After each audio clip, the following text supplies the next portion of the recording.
Everyone, welcome back to my channel.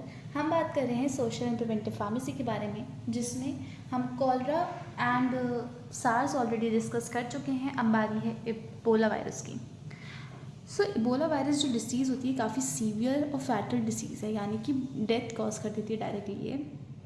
ठीक है, humans में होती है और एक वायरस की वजह से होती है। इस एबोला वायरस की जो डिसीज़ है, इसका दूसरा नाम है Ebola haemorrhagic fever. Ebola haemorrhagic fever, ठीक है। किस वायरस से, किस बैक्टीरिया, क्योंकि हमने अभी बात करी कि ये वायरस की वजह से होती है, तो किस वायरस की वजह से होती है? तो ये disease is cause by single stranded RNA flavo virus, यानी कि फ्लेवो वायरस की वजह से होती है, जो कि क्या है, सिंगल स्ट्रैंडेड फ्लेवो वायरस, जो क्या है, सिंगल स्ट्रैंडेड आरएनए है। जिसमें इन ह्यूमंस हमारे में क्या है, डबल स्ट्रैंडेड डीएनए है, न्यूक्लिक मटेरियल जो भी है। फ्लेवो वायरस के केस में हमारा है सिंगल स्ट्रैंडेड आरएनए। अब मोड ऑफ ट्रांसमिशन क्या है, मतलब ये वायरस कैसे ट्रांसमिट होता है ह्यूमन से, कि किस तरीके से ये एक ह्यूमन से दूसरे ह्यूमन या फिर ह्यूमन्स में कैसे आया।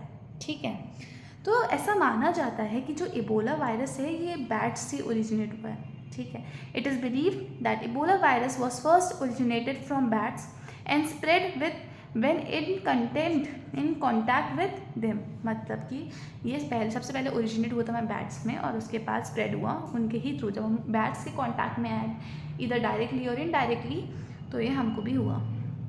क्या है, कहाँ से आया वायरस? अब कोई भी वायरस है तो जो इसका मेन सोर्स होगा वहीं से आएगा ना। तो पहला रिजर्वायर ऑफ द वायरस, मतलब वायरस जिस भी इंडिविजुअल, जिस भी एनिमल, जिसमें भी है वो क्या हो, किसे हम क्या कहेंगे, रिजर्वायर। फॉर एग्जांपल हम जो टैप्स होती हैं जो टैप्स होती हैं उसमें उसका रिजर्वायर क्या है, पानी जो आ रहा है उसका रिजर्वायर क्या है, टैंक। वैसे ही इस वायरस का रिजर्वायर क्या है, बैड, ऐसा माना जाता है। एपिजूटिक इन प्राइमेट्स एंड मैमल्स, मतलब ये मेनली किस में पाया जाता है? एपिजूटिक का मतलब यही होता है कि मेजॉरिटी उस टाइम पे, उस टाइम पीरियड पे किस में पाया जाता है, प्राइमेट्स और मैमल्स। प्राइमेट्स में आते हैं ह्यूमंस, मंकी, एप्स, ठीक है, मैमल्स में। उसके बाद प्राइमरी इन्फेक्शन किसको होता है, ह्यूमन से, और ह्यूमन के जब हम डायरेक्ट कांटेक्ट में एक दूसरे के आएंगे तो सेकेंडरी ट्रांसमिशन, मतलब कि पहला ट्रांसमिशन का किसके थ्रू हो रहा है, ह्यूमंस में आ रहा है, उसके बाद ह्यूमंस के ही डायरेक्ट कांटेक्ट में आ रहा है। पहले में हमें बैट की ज़रूरत पड़ रही है। बात करते हैं साइन एंड सिम्टम की।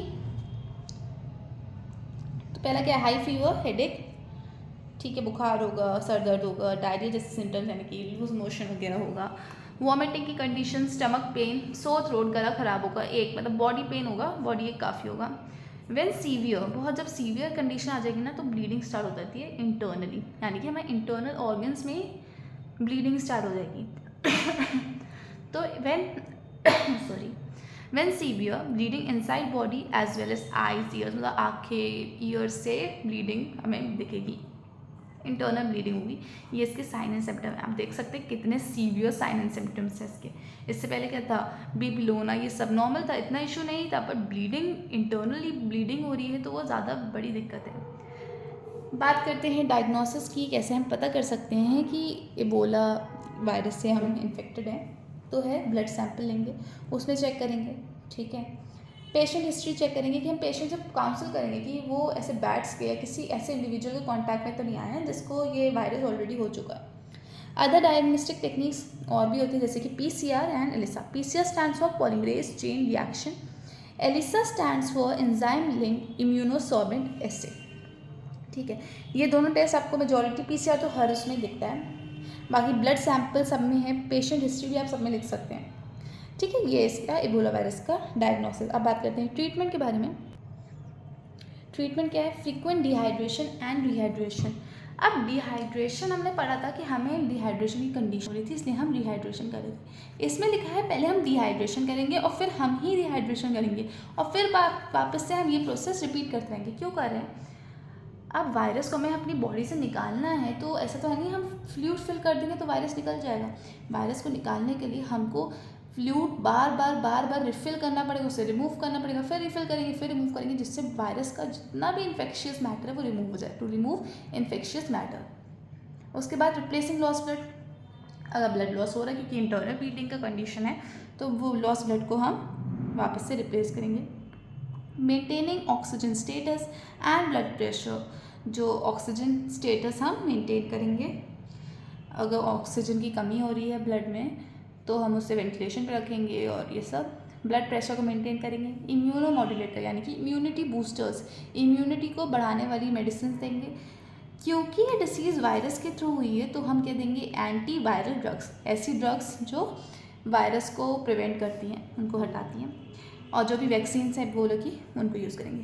प्रिवेंशन एंड कंट्रोल, अब सब में वही है, बस इसमें थोड़ा सा बड़ा है क्योंकि ये हमारा काफ़ी सीवियर डिसीज़ है। अगर आपको बहुत तेज़ फीवर या डायरिया फील आ रहा है तो आप अपने नियरेस्ट हॉस्पिटल पे जाइए। लोगों के कांटेक्ट में नहीं आइए जिनको इबोला वायरस से जो इफेक्टेड हैं। Do not handle items of infected person, कोई भी पर्सन इन्फेक्टेड है अगर इबोला वायरस से तो आप उससे थोड़ा सा डिस्टेंस मेंटेन करिए और उसका कोई भी सामान यूज़ ना करें। Avoid funerals and burial rituals, अब जो जना इबोला वायरस के थ्रू जिसकी डेथ हुई है, चांसेस है वो वायरस स्प्रेड हो जाए, ठीक है। प्लस अगर आपको इबोला वायरस से आप इन्फेक्टेड हैं, आप किसी के फ्यूनरल में या रिचुअल्स में चले जाएंगे तो आपसे बाकियों को होगा तो ये सब अवॉइड करिए। Avoid contact with non human primates and bat, जितने भी बैट्स हैं एनिमल्स हैं इनके कॉन्टैक्ट में मत आइए क्योंकि इनसे बाकियों को फैलने के चांसेस बढ़ जाएंगे क्योंकि आपकी अपनी बातें खुद बता नहीं पाएंगे। जब बता नहीं पाएंगे तो ऑफकोर्स कोई भी जो भी इनके कॉन्टैक्ट में आएगा उसको ये वायरस इन्फेक्ट करेगा। आइसोलेट योरसेल्फ, अपने आप को अलग करिए, डिस्टेंस मेंटेन करिए। और अगर आप ऐसे कोई इक्विपमेंट्स यूज़ करें यानी कि जैसे कि ब्लड प्रेशर चेक करने के लिए अगर आप बीपी की मशीन्स यूज़ कर रहे हैं तो उसको आप स्टेलाइज करिए, साफ रखिए, अगर आप उसे डिस्पोज नहीं कर सकते। अगर आप मास्क जैसी चीज़ें यूज़ कर रहे हैं थ्रू आउट तो उनको डिस्पोज करिए, बार बार यूज़ मत करिए, ठीक है। बात करते हैं इन्फ्लुएंज़ा की, जो कि दूसरी डिसीज़ है। इन्फ्लुएंज़ा हमारी रेस्पिरेटरी ट्रैक का इन्फेक्शन है, ठीक है। हमारा जो रेस्पिरेटरी ट्रैक है इसमें वो इन्फेक्टेड हो जाता है। एक्यूट कंडीशन है ऑफ अपर रेस्पिरेटरी ट्रैक, मतलब ऊपर का जो पार्ट्स है ना उसमें हो रहा है। बिल्कुल एल्व्यूलाई मतलब जो बिल्कुल ही लंग्स के अंदर का पार्ट है उसमें इतना इशू नहीं है, बट हाँ अपर रेस्पिरेटरी ट्रैक की इशू है ये। कौन से वायरस के थ्रू होता है? Influenza virus. क्या होता है इसमें, आपको अचानक से ठंडी लगने लगेगी, फीवर जैसा महसूस होगा, मस्कुलर पेन होगा, एक्सेट्रा, ये सब चीज़ें होंगी, ठीक है। बॉडी एक होगा। टाइप्स, अब इन्फ्लुएंजा वायरस खुद में 3 टाइप का होता है।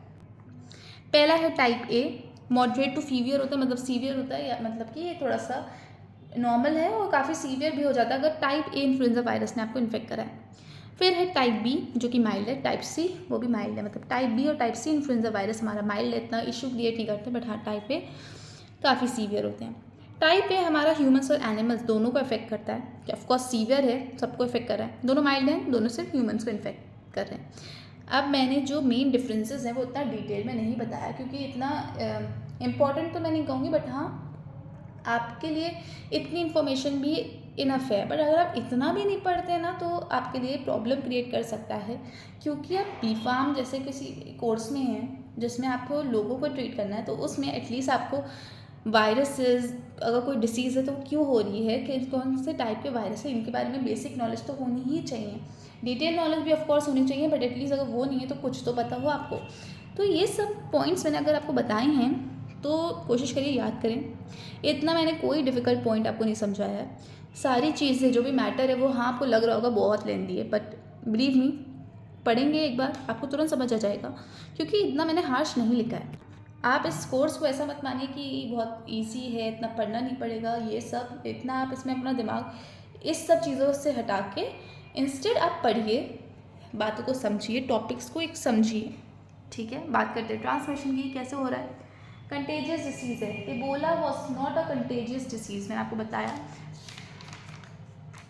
इट इज़ नॉट कंटेजियस, यानी कि ये एक मतलब इतना कम्युनिकेबल नहीं है इतनी नहीं है, बट जो ये है इन्फ्लुएंजा ये काफ़ी कंटेजियस डिसीज़ है, कम्युनिकेबल है और बहुत इजीली स्प्रेड होती है थ्रू ड्रॉपलेट्स। मतलब अगर किसी ने छींका है, खांसा है तो उसके ड्रॉपलेट्स होगी। अगर कोई पर्सन एसिम्टोमेटिक है यानी कि उसे कोई डिसीज़ के सिम्टम्स नहीं आ रहे हैं, वो भी बाकी लोगों को, हेल्दी इंडिविजुअल्स को इन्फेक्ट कर सकता है। यानी कि अगर ड्रॉपलेट्स मतलब उसको छींक नहीं आ रही, खांसी नहीं, बट स्टिल वो अपने यूटेंसिल्स के थ्रू, अपने चीज़ों के थ्रू लोगों को इन्फेक्ट कर सकता है। Respiratory tract secretion are also infective, जो भी हमारे रेस्पिरेटरी ट्रैक के सिक्रीशन है, नेजल सिक्रीशन है, स्प्यूटम है, म्यूकस है, ये सब जो भी है इससे भी इन्फेक्शन फैलता है।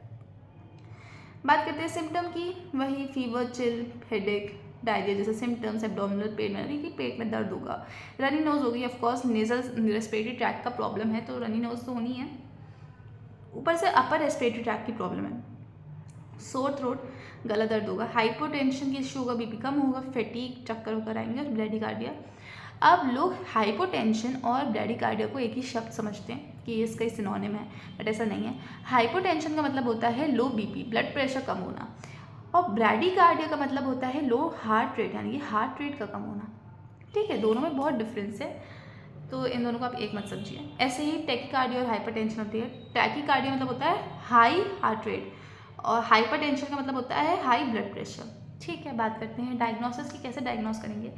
पहला है सीरोलॉजिकल टेस्ट। सीरोलॉजिकल टेस्ट में क्या होता है, हमारी बॉडी है, जैसे कि आप अपना एग्जाम्पल ले लीजिए, आप लोग किसी से लड़ने बेवजह थोड़ी बैठ जाते हैं, कोई भी आपको मिला आप उससे लड़ने लगेंगे। आप अपने घर पे आएंगे किसी से लड़ गए तो आपके पेरेंट्स क्या कहेंगे कि कुछ तो हुआ होगा ना तभी बच्चा लड़ा। तो ऐसे ही हमारी बॉडी भी तभी लड़ती है जब उसमें कोई तो आएगा सामने से। ऐसे ही अगर हमारी बॉडी में कोई भी वायरस आया तो हमारी इम्यून सिस्टम एंटीबॉडीज़ बनाएगा, तो हम चेक करेंगे कि हमारे सीरम में एंटीबॉडीज़ हैं कि नहीं है। एंटीबॉडी तभी होंगे जब वायरस ने इन्फेक्ट मतलब आया है, अटैक किया है। ठीक है, अगर इन्फ्लुएंजा वायरस है तभी उसके खिलाफ एंटीबॉडी बनी होंगी। तो सीरोलॉजिकल टेस्ट में हम एंटीबॉडी का लेवल चेक करते हैं नहीं है, क्या है। वायरस आइसोलेशन, हम वायरस को निकालते हैं, चेक करते हैं वायरस है कि नहीं है, अगर है तो उसे आइसोलेट करेंगे। किस में से, थ्रोट से, फ्रॉम थ्रोट, गले से निकालेंगे, जो स्प्यूटम म्यूकस ये सब होता है ना उससे हम निकालेंगे। फिर है एंटीजन डिटेक्शन टेस्ट।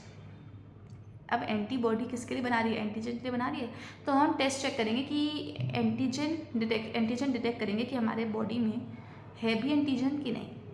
बात करते हैं अब ट्रीटमेंट की।